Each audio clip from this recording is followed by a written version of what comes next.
Hey, how we doing, everybody? I'm going to talk about something for a minute. First of all, I hope everybody's having a fantastic day.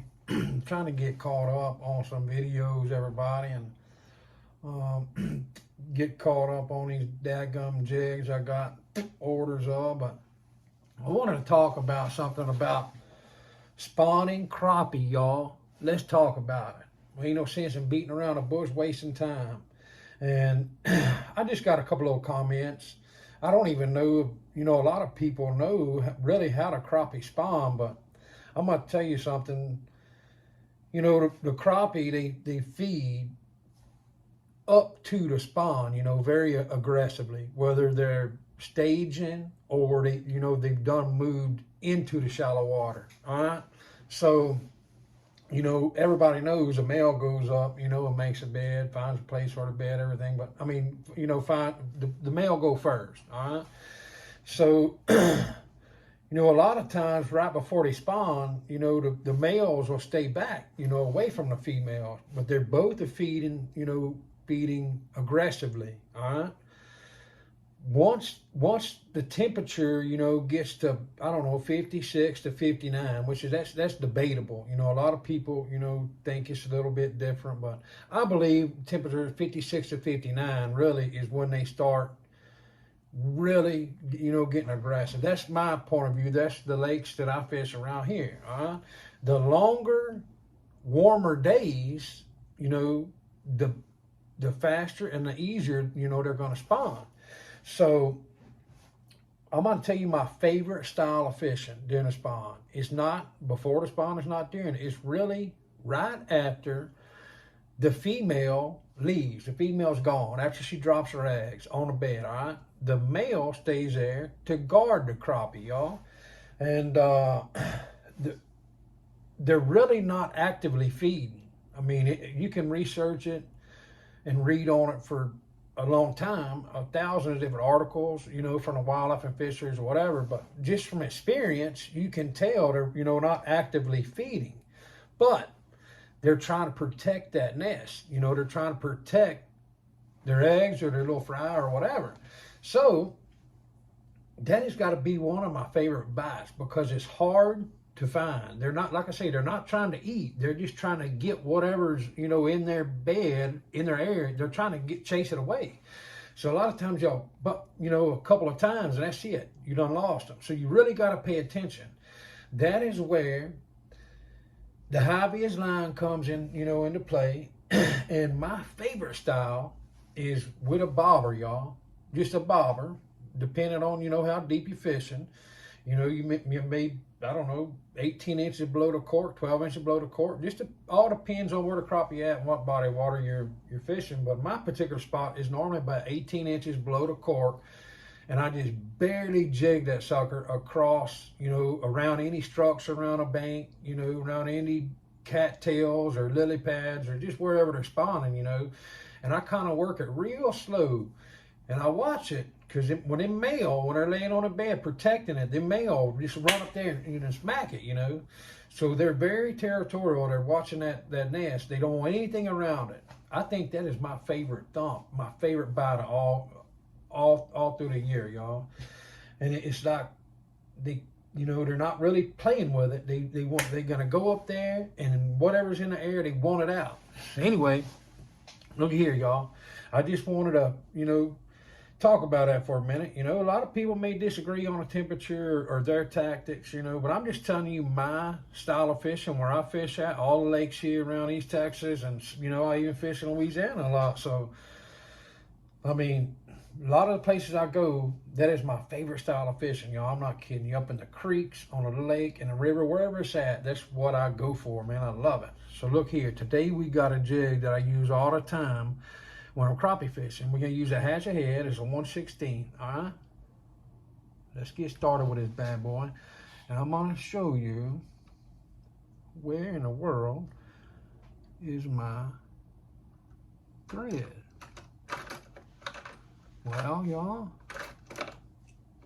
I had some white. Oh, there it is. Sorry. Anyway, we're using Danville 210 flat wax thread. And I get that from, I like to get my thread from Barlow's, y'all. You can get it, you know, some other a lot of places, but I just like Barlow's. They're good people. They've always been good to me. And, you know, sometimes they are out of material. I mean, that's everywhere you go these days, you know, but if they are, you know, once they have something in stock and I see it, I buy all that, you know, all that I need. That way, I'm not sitting around waiting on it. So that's basically how you have to do it on everything these days, folks. If you see something, might as well jump on it because it will not last long. We're going to use blue Flashy Blue Magnum. All right. Now, on your length, when you're tying this flash in there, that's entirely up to you. Some people like it a little shorter. Some people like it a little longer, you know. It's all up to your fishing style. And, man, I'm telling you, these Dow jigs, y'all, it's hard to beat them. There's so many combinations, it's crazy. We're using a Fish Air Bucktail, F-I-S-H-A-I-R, Fish Air Bucktail. That's from Barlow's. We're going to grab us probably about 20 strands of it or so. And that's 6 inches. We're going to use an entire 6 inches, y'all. And that's just royal blue, okay? Now, I don't know if that's going to, that'll be a real fine profile, but we got something we can add to it, y'all. Okay. You want to make sure you get nice, even wraps when you covering that. Side by side is what I go for. Alrighty. A lot of people ask me about this jag. And believe it or not, I might have sold, I'm gonna say a couple of hundred since I started making them. So not a whole bunch, y'all. Not a whole bunch. Now,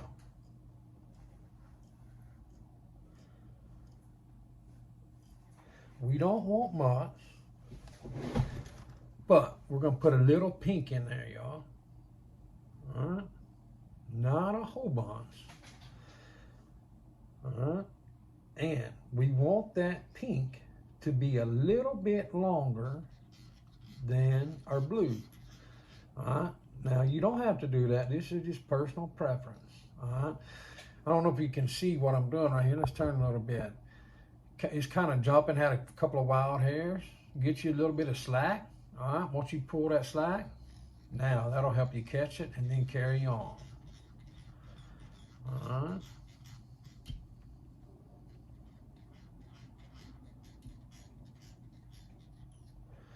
Like I say, I don't want no whole bunch of pink in there, but I did want a little bit, y'all. Put a little old knot in there. All right, now, we have some pearl. There we go. Look at that. We're gonna use pearl crystal flash, y'all. Man, I'm dropping all kind of stuff. That's pearl crystal flash. You've been following me for a while, you know I'm a big flash man, y'all. I like my jigs flashy. You know, some people don't like this stuff, you know. I've had customers say, you know, they don't want it on their jig, you know, when they order it.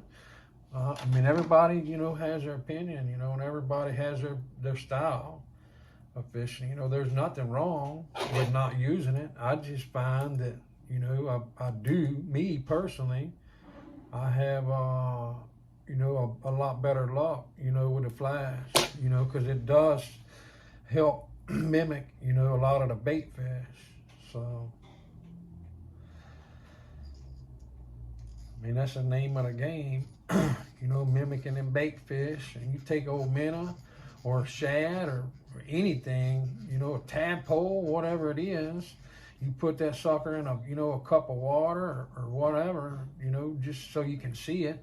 And I promise you, that sucker has all kind of different colors in it, man. You see some purple sometimes, some pink, some blues. It's crazy, the colors, you know, some of these bait fish. So these colors right here, I mean, they're not that weird if you start looking at some of the colors on some of these bait fish, y'all.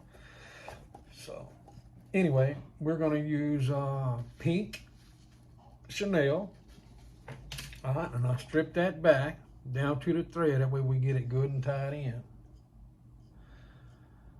You know, a lot of people, you know, they use glue or they use some kind of adhesive on these jigs. And I learned to tie with the adhesive, but over the years I just got away from it. And, you know, you do not have to strip that Chanel back like I do. You know, some people don't do it at all. I just do it because I don't use any Chanel. I mean, I'm sorry. I do it because I don't use any adhesive. And that's the reason you see me tie all them knots every time I stop. That's another reason. So, now, I'm going to tell you something right here, y'all. I have caught more fish off of this bad boy than you can imagine. I ain't kidding you. And I'm going to tell you my favorite place. I fish this thing everywhere now. But my favorite place to fish this jig is in the Atchafalaya Basin, Bayou Sorrel, Bayou Pigeon. Y'all, I'm telling you what, gosh almighty, if you never fish a bayou, it's nothing like a lake around East Texas, or it's nothing like a lake anywhere, y'all. It's unbelievable to me. It's basically year round. I fish, you know, the structure, you know, the little limbs and stuff coming off the edge of the bayou there, and wear them out. You know, sometimes I catch them in the dead heat of summer in, you know, 4 or 5 feet of water there, you know, right up against the bank. So, well, I'm gonna tell you something, y'all. Ooh, it's fun, man. I take me a cork and just toss that cork, you know. I troll right along the bank, probably, you know, 15 to 20 foot off of the bank. And just troll, man. I'll troll along them banks for all day long. The limit, you know, down there, you know, it's not like in Texas, you know, they got to be 10 inches here to, well, down there they don't. So, man, sometimes I've caught 300 to 400 crappie, you know, and just throw them back. I mean, I've got a lot of buddies down there that love the whole fry, and they love the small ones, you know. But man, I'm telling you, if you ever get a chance, y'all, that is some of the best fishing that I've ever done in my life. And, you know, sometimes you don't catch no big, huge monster, 16, 17-inch crappie, but the abundance of crappie, the amount of crappie you catch is unbelievable. It's so fun, you know, to catch, you know, 100, 150, 200 crappie in a day, you know, by yourself. Oh, man, it's fun. Gosh dang, if y'all ever get a chance, man, run down around Bayou Sorrel and put in, you can put in, I put in, you know, at the spillway and fish the spillway side, or you can put in a little place called Jack Miller's, and it's outside the spillway. So either one, guys and gals, if you're interested in it and you ever want, you know about the area, just hit me up, you know, in the comments or whatever, and let me know. I've fished down there for many, many, many years, so I know the area pretty well. But anyway, guys and gals, check this bad boy out. Y'all, I'm telling you what, right now, I have caught a ton of fish off of that jig.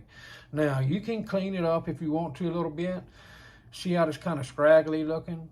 That top layer, that pink? But look at here, I really like it, y'all. I'm going to leave it alone just how it is. I'm telling you, I have caught a ton of crappie off of them particular colors right there, y'all. Guys and gals, I sure appreciate y'all watching. I appreciate all the support. Thanks to all my subscribers. Look at here, if you're new to the channel, we would love to have you, guys and gals. Here at Texas Cajun Outdoors, we're all about crappie, all about family, God, food, man. We're just Country bumpkins, what he calls y'all. Look here, I appreciate it. Can't say it enough. Everybody that's, learning to make jigs from watching my channel, God bless each and every one of y'all. Y'all are doing a wonderful job. Keep them pictures coming. I know sometimes it takes me a while to get back to everybody, but man, I'm got a lot of stuff going on, and but I promise you I will get back to you. Look here, appreciate it, guys and gals. Hey, look, if you want to learn to tie jigs, hey, just watch my videos or message me, whatever you want to do. I'm here to help, y'all. Woo-wee, I'm going to put this bad boy to work in a couple of days, hopefully. God bless y'all. We'll see you next time.